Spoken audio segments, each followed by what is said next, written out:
All right, bottom of the hour now here at the KFYR Plus News Desk. And today we welcome financial strategist Ron Glasgow of Glasgow Investment Solutions to discuss President Trump's anticipated executive order moving marijuana from a Schedule 1 to a Schedule 3. It's a shift poised to unlock research, create tax relief, and reshape the green rush. Mr. Glasgow, are you there? I just had you moments ago.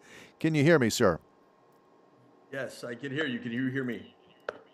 I can hear you, but I lost. Can you see me, There you go. first of Sorry all? about that. Yeah, can you see me? No, not at all.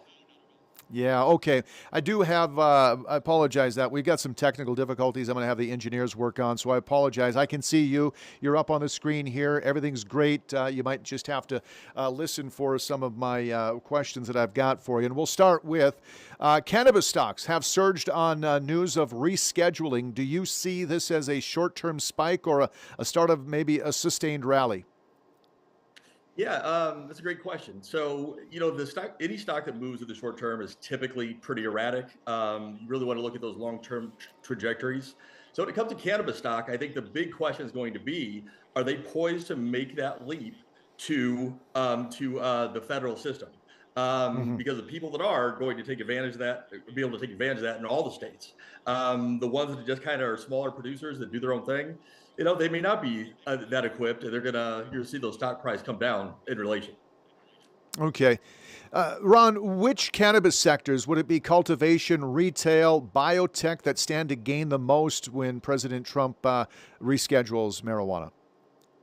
Sure. I think the place that'll benefit the most is the dispensaries.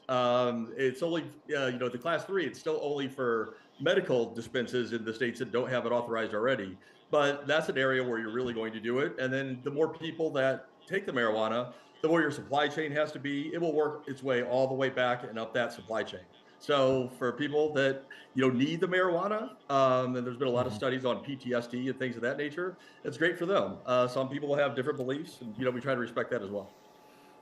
Will the change open the door for institutional investors and traditional banks to enter the cannabis space? Yeah, I think so. I think once it gets to that classification as a Schedule 3, then it's the pharmaceutical companies and everybody else can get involved. Whereas right now they really can't. I mean, if you're publicly traded, it's very difficult to do this because of the banking system. So a lot of these places only take debit cards, or I'm sorry, they only take cash. Or something of that nature. That's the reason it's difficult to be part of that federal banking system.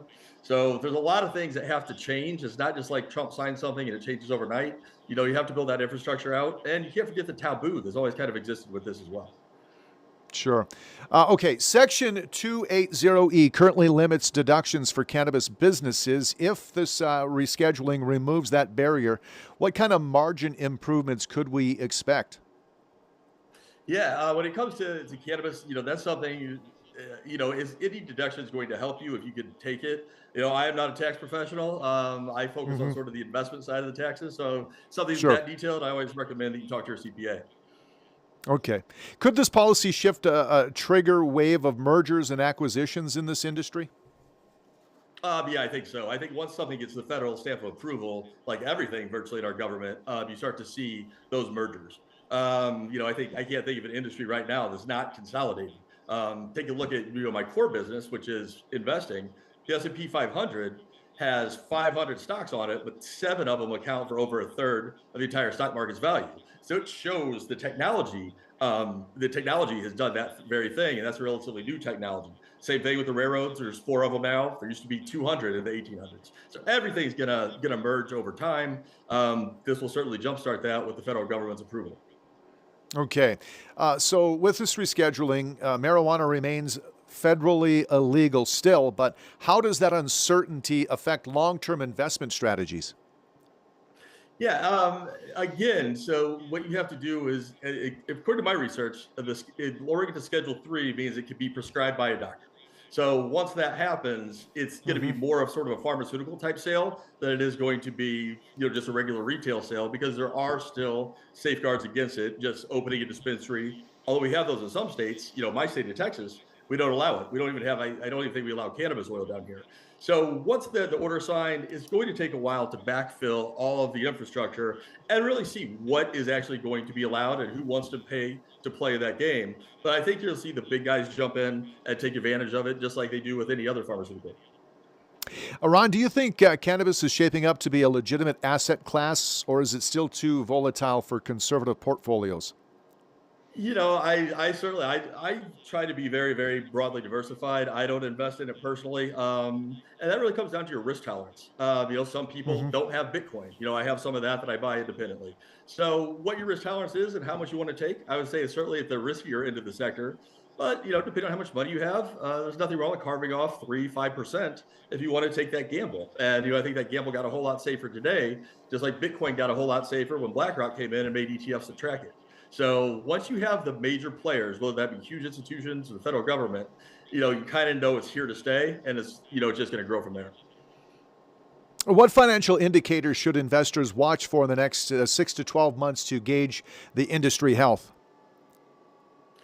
Yeah. Well, first, once it's signed, I think the economic indicators aren't necessarily going to correspond with the cannabis. I'm from St. Louis originally. It's a Budweiser town, at Uh-huh. least it used to be, before they sold to the Belgians. Yeah.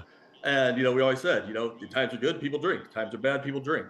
It's kind of the same way with cannabis outside of the medical necessity for it. And we all know people get their medical cards sometimes that maybe don't have the most legitimate of needs.